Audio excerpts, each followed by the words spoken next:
นั่นแหละไส้ตอนที่ว่าจำเป็นนั่นแหละจะกวาดล้างเมืองหลวงอิหร่านบอกให้ประชาชนอิหร่านถอยออกมาเบิด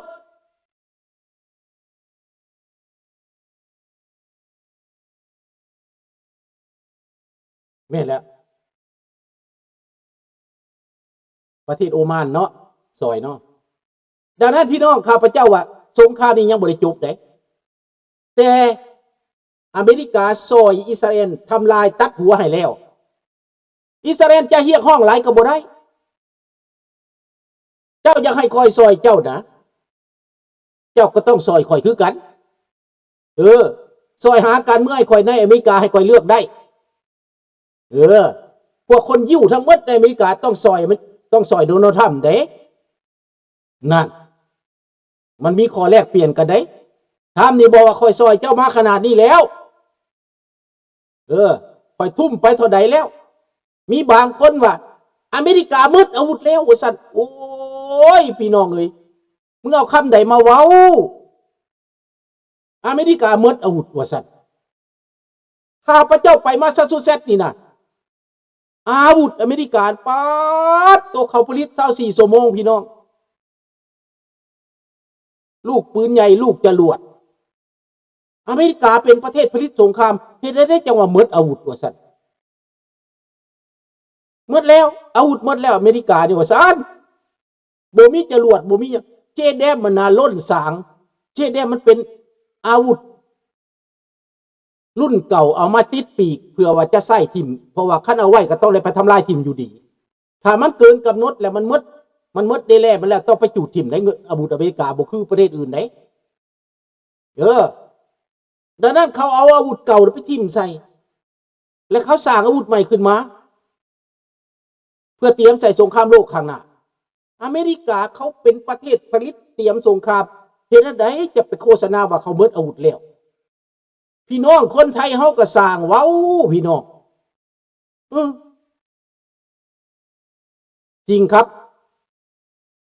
ยิงเรือไทยครับเห็นได้จะไปสร้างว่าอเมริกาเมิดอาวุธว่าซั่นขนาดอยู่ในเรือนะเขาก็ยิงบ่เมิดนะที่ขนไปในเรือน่ะก็ยังบ่ได้เบิดแล้วเขาก็ขนไปใหม่ย้นใหญ่ๆนะขนไปแล้วก็เอาไปใส่ลำเลียงเขาไปใส่เขาขนไปใส่เขาก็ไปลงอิสราเอลนั่นแหละขี่ย้นไปลงอิสราเอลแล้วเขาก็ขนไปใส่เรือหั่นบุดเดียวเขาเห็นการลำเลียงการอันนั้นของเขา24 ชั่วโมงเขาบ่ได้รับได้นอนดอกพวกนี้สบายดีทันทองวัน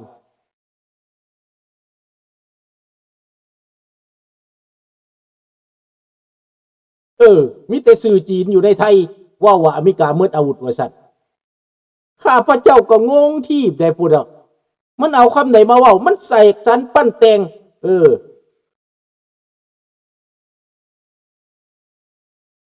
แม่นแล้วโรงงานผลิตอาวุธคนลาวเฮ็ดอยู่ในหั่นมันได้จะมาเอาว่าเบิดอาวุธอเมริกาเบิดอาวุธข้าพเจ้าละเงิดหัวแตกอเมริกาเบิดอาวุธโธ่เขาเตรียมไว้เฮ็ดสงครามนี่นะเฮ็ดสงครามเตรียมไว้รับมือของโลกนี่นะอเมริกาบ่แม่นธรรมดาบ่มีดอกเขาเบิดอาวุธแต่เพียงแต่ว่าเขาบ่อยากขายให้เจ้าเขาบ่อยากแม่นแล้วพญาครุฑค่อยไปนะคนลาวเห็นเวียกอยู่บ่อนผลิตอาวุธนั่นเต็มโลเวลมาซาโซเซต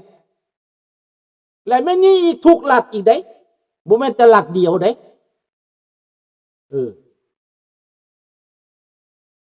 ลูกปืน Excalibur นี่นะ155บ่จรวดบ่เต็มเขาผลิต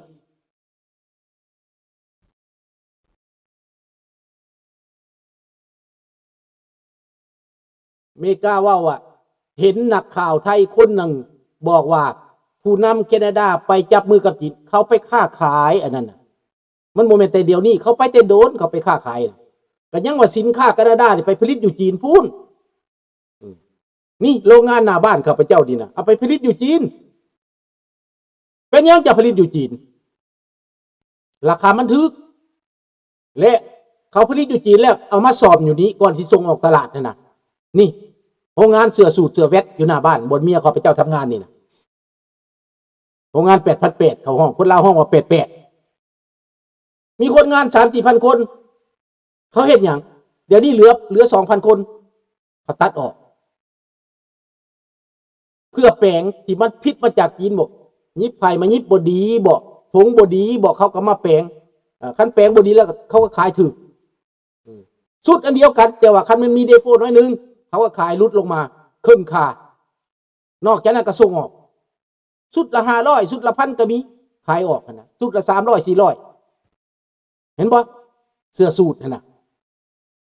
เป็นของยิ้วแต่คนทำงานมีคนอาหรับมีคนทุกชาติพี่น้องที่ไปว่าอเมริกามืดอาวุธ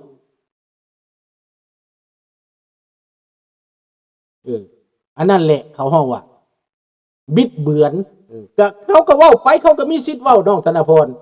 แต่เขาก็มีสิทธิ์ว่าเขาว่าเขาก็มีสิทธิ์บอก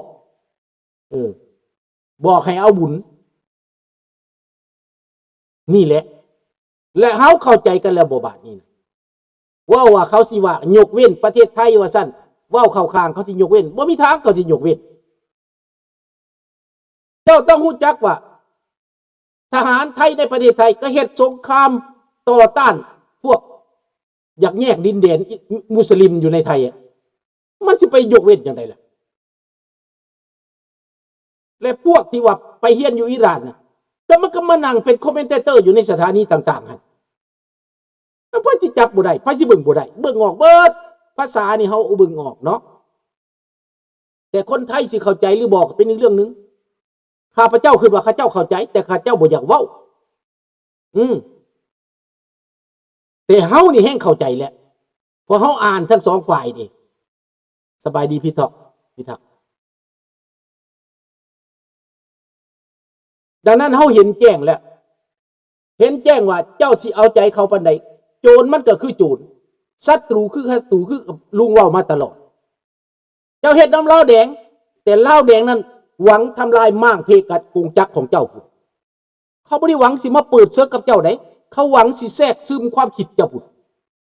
ในสภาเจ้าผุดในรัฐบาลเจ้าผุดในขั้นสูงเจ้าผุดเขาสิแทรกซึมเขาสิล่างสมองว่าเขาได้เห็นน้ำเจ้าเขาพ้อมเจ้าเขาล่อเจ้าเห็นว่าเจ้าชีวิตลาวต้องเสลอซาใจว่าต้องเสือพวกนี้นะเจ้าชีวิตลาวพลาดท่ากันย้อนหยังย้อนออกไปเยี่ยมยามบังหนวดแม่ย้อนออกไปเยี่ยมยามจีนเจ้าสีลาวก็ได้หลังจากกลับมาแต่หันแล้วเขาบ่ทำลายเฮาดอกเขาได้ไปผูกสัมพันธ์แล้วว่าซานสุดท้ายดับโคตรดับเสื้อเขาเห็นนี่ทั้งที่ตัวเองเป็นแม่ทัพทั้งที่ตัวเองสั่งการปกป้องประเทศได้แต่แทนที่สั่งการปกป้องประเทศพัดว่าปลดอาวุธเจรจาสันติภาพกันซะถูกต้องปรองดองกันซาวาซานอันประเทศลาวกันได้ขันข้าพเจ้าเป็นนายพลนายพันนี่โอ้ย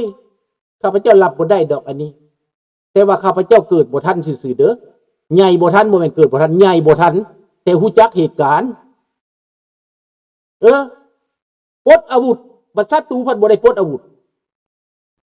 มันแปลว่าแนวใดกระบักอังเติ้ลนั่นแล้วมันว่าทหารอเมริกาตายไปละ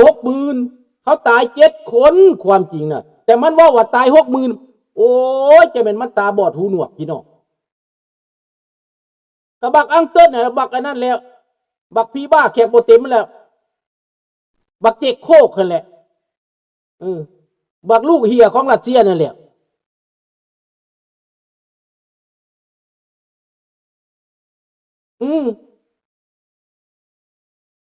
ความสื่อสัตย์จะไม่ได้ดีเท่าไหร่นะในเกมการเมืองถ้าสื่อสัตย์เกินไปก็คือโง่คือเสียท่าเสียเปรียบ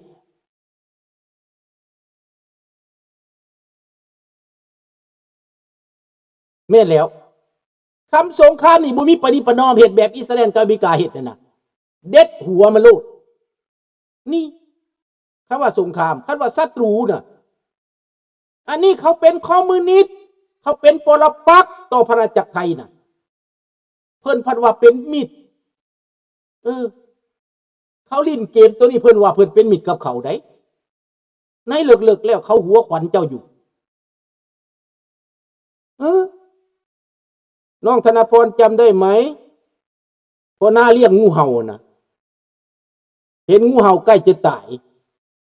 เอามาออกก้อนใส่อึกมันอุ่นไอคิงแล้วมันอุ่นแล้วงูเห่าก็เงยคอขึ้นมาตอดแป๊กพ่อนาก็ตายไปอันนี้พ่อนากับงูเห่าเขาบอกประเทศไทยก็เหมือนนางพ่อนาลาวแดงก็เหมือนนางงูเห่านี่เป็นอย่างนี้อยากเฮ็ดก็เฮ็ดอยากซอยก็ซอยอยากเว้าก็เว้าอยากสัมพันธ์ก็สัมพันธ์กับเธอเขาเป็นลัทธิอุบาทคอมมิวนิสต์เขาก็ย่านตายพวกเขาดังนั้นเขาพยายามแผ่ลัทธิแผ่ความคิดเข้าสู่ประเทศไทยเข้าสู่ภาคอีสานเขาคุยโม่เขาสร้างสายสัมพันธ์แบบวัฒนธรรมเขาสร้างสายสัมพันธ์แบบศาสนาเขาสร้างสายสัมพันธ์แบบทางการเมืองแบบพรรคการเมืองแบบกลุ่มการเมืองเขาเจาะอยู่ในวงในเจ้าเลี้ยวลูกเว้าแล้วก็เว้าอีก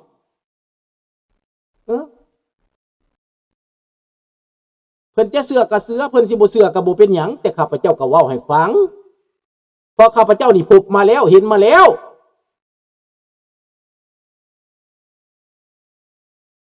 ไม่ใช่พวกเดียวไม่ใช่น้องธนพรเขาไม่ได้ใส่พวกเดียวกันแค่เขาคิดว่าเขาคุมได้เขาคิดว่าเขาใหญ่เขาคุมได้แค่นั้นเขาหลงตัวเอง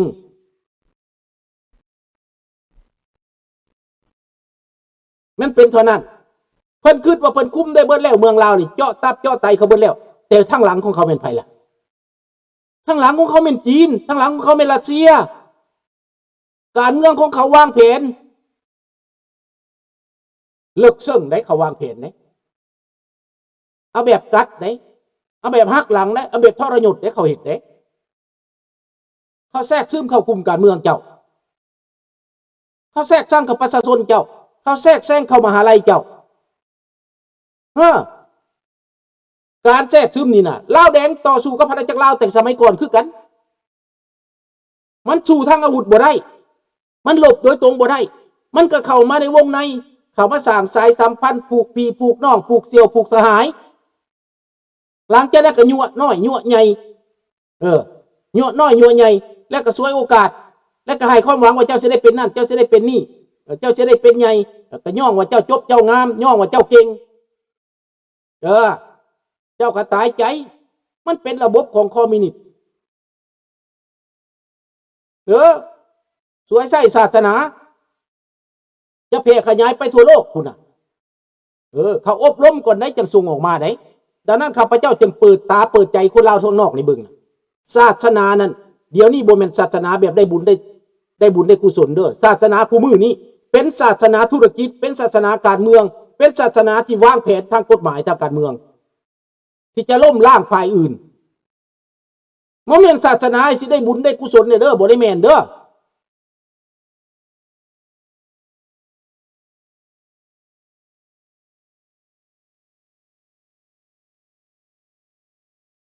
ไปดีท่านบุญโฮม Good morning ดังนั้นพี่น้องให้คิดเบิ่งพี่น้องถ้าเพิ่นยังบ่เข้าใจนะคำที่ข้าพเจ้าเว้านะเพิ่นคิดว่าเพิ่นคุมได้คิดว่าเขาอ่อนแอแม้นเขาต้องการเจ้าคอมมิวนิสต์ก่อนมันสิได้ชัยชนะนะบ่ได้แม่นมันเก่งได้ทหารมันเป็นไอ้เบิดประเทศน่ะบ่ฮอด 20,000 คนกองกำลังมันได้มีแต่ 10,000 คนประมาณนั้นแหละนอกจากนั้นเป็นเกลเบิดเห็นไหนมันจะมาล้มล้างบัลลังก์ได้เห็นไหนมันจะล้มล้างประเทศลาวได้มันลดใช้วิธีว่าไปหลอกรัฐมนตรีป้องกันประเทศว่าเจ้าสิได้เป็นใหญ่ไปหลอกเจ้าหน้าที่ผู้ได้เป็นนายพลว่าเจ้าสิได้เป็นนั่นเป็นนี่พวกท่านมีความรู้ความรักมันว่ามันว่าความให้กำลังใจเบิดได้พวกท่านเก่งพวกท่านดีพวกเฮาบ่มีความรู้มันว่า ตายให้ย้อน